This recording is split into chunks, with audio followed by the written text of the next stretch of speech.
Bonjour, je suis Marine Potier. Je suis chargée de création au sein de Communique. J'aide le client à développer son identité et à promouvoir sa marque.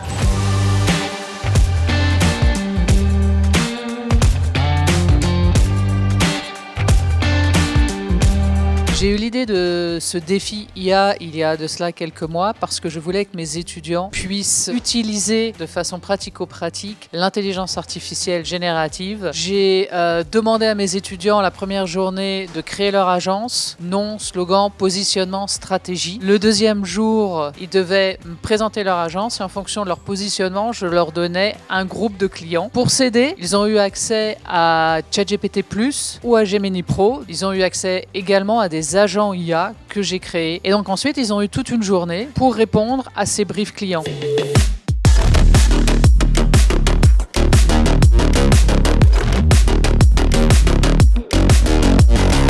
Pour le brief client, on en a eu 4, parce qu'on a choisi justement d'avoir 4 entreprises de moyenne envergure. Le but, c'est de leur créer une campagne avec le budget qu'ils nous ont imposé, avec tout ce qui est campagne réseaux sociaux, campagne publicitaire et beaucoup de vidéos. Et tout ça doit être mené donc à l'aide de l'intelligence artificielle. Donc on a 2 intelligences artificielles qui travaillent avec nous, qu'on a choisi donc en fonction du profil de l'équipe. Oh, Tu lui as pas... bah attends, c'est encore mieux dans la version galerie marchande.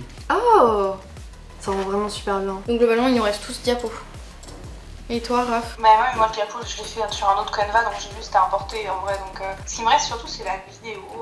Ah oui, et les posts Insta, mais genre j'ai déjà les images, il faut juste que je mette les textes. Dans stratégie digitale, j'ai contenu premium avec les vidéos plus visuel prestige, social media. Et c'est là où tu dis tous les trucs sur les réseaux qui vont être faits. Oui, genre tant de posts par semaine pour les jeunes, cible sur Insta, mais genre oui, voilà, c'est ça. En fait, je pense qu'ils veulent dire genre une affiche un peu genre qui aura dans, je sais pas, genre les magasins pour faire la promotion et tout. Mais je trouve que ça va pas assez dans l'ambiance. Du coup, je lui ai dit de plus prendre l'ambiance de ça. L'art de la dégustation. Ah, mais ils ont fait un son derrière. C'est trop stylé. C'est trop bien.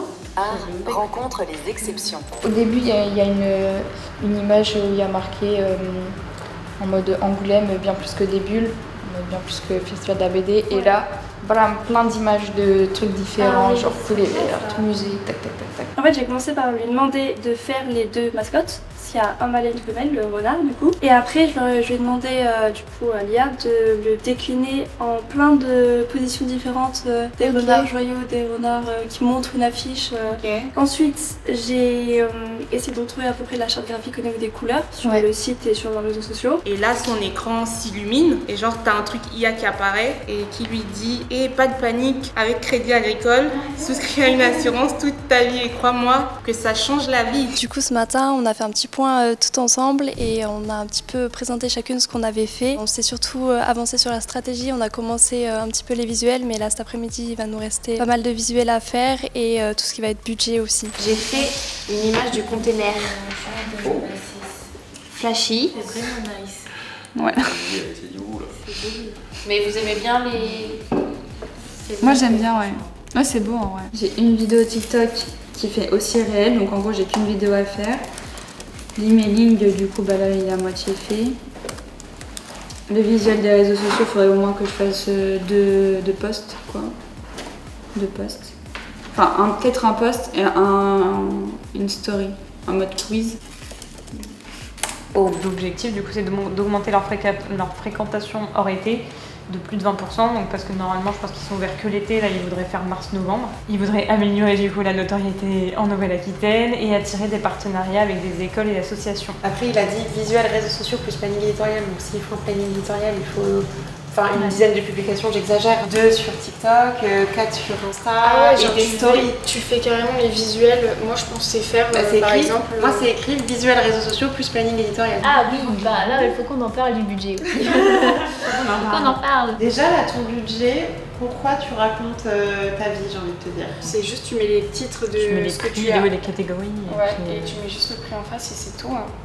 Elle peut mettre une petite liste à plus de ce qu'il y a dedans. Oui, voilà. Mais le problème, c'est que je l'ai fait sur l'autre slide de derrière. Bah voilà.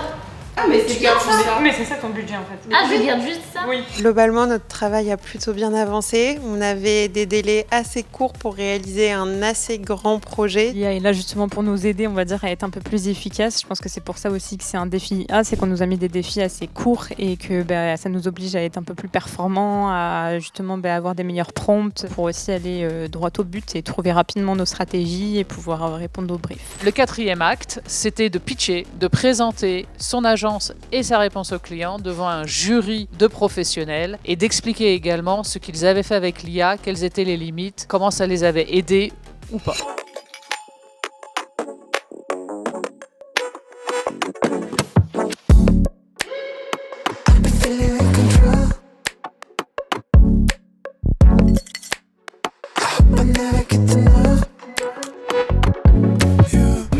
On a une seule parole, façonner l'avenir de la marque des clients avec intelligence. Pourquoi avec intelligence? Parce que nous on travaille avec l'intelligence artificielle pour construire et réaliser les projets. Le but c'est vraiment de jouer avec le fait que la ville est un musée vivant où la culture, la gastronomie et les événements se découvrent en toute saison. Pour ça on a commencé donc avec une campagne réseaux sociaux avec justement les 4 saisons d'Angoulême, avec des formats vidéo, donc réel TikTok. On a créé une vidéo qui, elle, va nous servir tout au long de la campagne, notamment pour promouvoir dans la ville avec, pourquoi pas, des écrans géants et aussi pour promouvoir, bien évidemment, sur les réseaux sociaux et pour appuyer nos partenariats. Au niveau de notre vision, ça va vraiment être de créer des expériences marquantes, responsables et authentiques qui vont valoriser en fait l'humain et surtout le côté innovant. Au niveau de nos valeurs, donc on a l'excellence, la responsabilité et surtout la pérennité. Durant l'événement, il y aura une galerie colorée, c'est-à-dire qu'il y aura du coup les fleurs de l'artiste qui seront au sol et au mur, ainsi que des vidéos sur sa vie, sur ses autres œuvres. Toutes ces images que vous avez vues, elles ont été générées par l'IA du coup. Et ensuite on voulait faire une mini-série YouTube avec 6 vidéos au total et une vidéo par semaine. Ce sera un mini-documentaire qui montrera encore une fois, mais plus en détail avec des interviews de l'artiste, etc. Le making-of de tout ça, comment ça s'est fait. Bonjour, je suis Eve-Marise Bouanga Ossami. Je suis chef de projet événementiel au sein de l'agence Communique. Mon rôle est de concevoir, organiser et coordonner les événements de nos clients. Il y a quelqu'un qui a dit un jour, Angoulême est une destination culturelle vivante où chaque saison offre son lot de découvertes.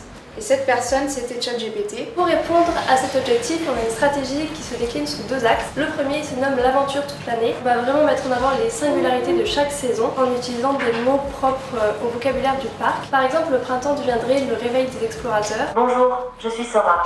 Grâce à moi, l'équipe a pu créer des vidéos de 5 à 15 secondes, par exemple pour animer leur avatar, ou encore donner vie à Foxy, le renard du parc aventure. On a fait donc un choix pour les réseaux sociaux, donc on a choisi Instagram, TikTok et Facebook. Instagram c'est vraiment la plateforme de l'image, donc les jeunes ils cherchent vraiment l'inspiration et partagent leur vie dessus. C'est idéal en fait pour construire une image de marque positive et désirable pour l'entreprise. Pour TikTok donc c'est la plateforme du divertissement et de la viralité, on sait que c'est des vidéos qui sont courtes et créatives. Pour l'entreprise c'est vraiment le meilleur moyen de générer du buzz et de la notoriété très rapidement.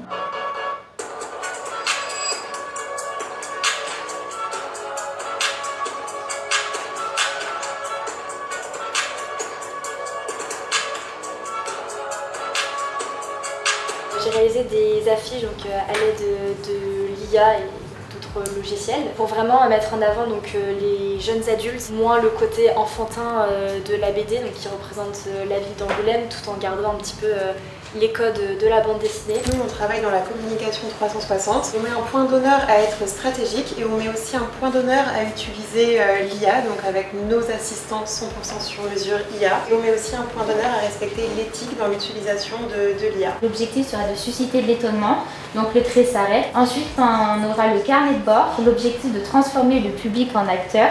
Et le print, l'objectif sera de mettre le visiteur en tant que posture historique. On est parti sur une campagne qui s'appelle T'inquiète, on est ensemble. Ici, l'objectif, c'est vraiment de se rapprocher du langage des jeunes, de leur code, pour leur montrer qu'en fait, on comprend leurs défis, on comprend leurs envies. Parce qu'on sait que tu préfères claquer un SMIC dans des voyages que dans une assurance. On t'a préparé des offres pépites rien que pour toi. Au niveau des réseaux sociaux, donc on a voulu faire une campagne qui sortait vraiment des sentiers battus, en faisant une campagne qui détourne les codes des groupes de parole type alcoolique anonyme, version chocolat. Donc on prendrait des images de personnes qui culpabilisent d'avoir mangé leur boîte de chocolat avant de pouvoir les offrir à leur famille à Noël. Prenez plutôt le côté un petit peu solidaire parce qu'en fait chaque défi va remporter des points et à la fin les points vont se transformer en euros qui sont reversés à une association. Donc on peut imaginer une association par exemple pour la scolarisation des enfants défavorisés, la reforestation, enfin une cause vraiment qui permettra aux enfants d'être éduqués à tout ça. Dès le départ, on n'a pas été dicté par l'intelligence artificielle, on a vraiment fait par rapport à ce qu'on voulait mettre en avant, nos valeurs, nos visions, parce que on est humain avant tout. L'IA justement, elle est apparue après, donc comme un accélérateur stratégique, donc surtout pour nous challenger, valider nos idées, pour être sûr si on était toujours dans la bonne voie, et aussi elle était capable de nous pousser dans nos retranchements ou pas. Bravo.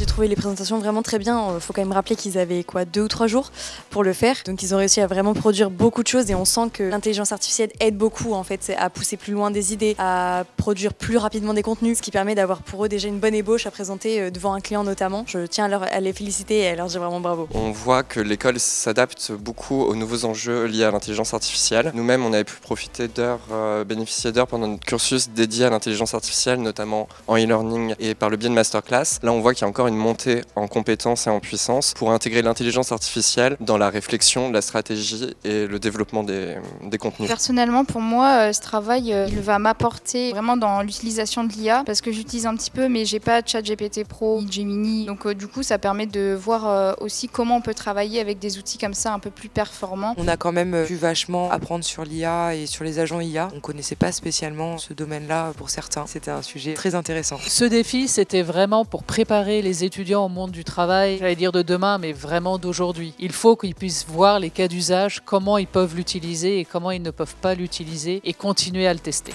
La meilleure note en qualité, l'appréciation et le meilleur chiffre d'affaires est l'agence Bicom. Bravo.